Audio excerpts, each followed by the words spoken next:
How you doing, guys? Roland here at Woodcycle Country Service Department. Just wanted to go over a couple of things.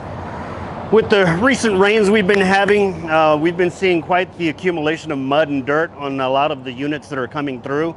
Just to help minimize any costly repairs, it's a good idea to give it a rinse every once in a while just to break some of this mud down. Mud tends to retain a lot of moisture, so it promotes a lot of corrosion on a lot of the pivot points or any of the exposed metals. But also, as it starts to dry up, it's like sandpaper. It'll start to erode bearings, bushings, seals, bouts, shift cables we've seen commonly as well. But also, as it starts to break down and so forth, it's more susceptible to getting into your air intake system and clogging up your air filters as well.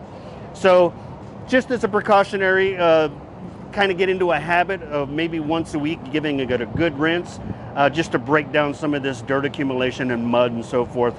It'll save you a lot of time, money, and most importantly, costly repairs.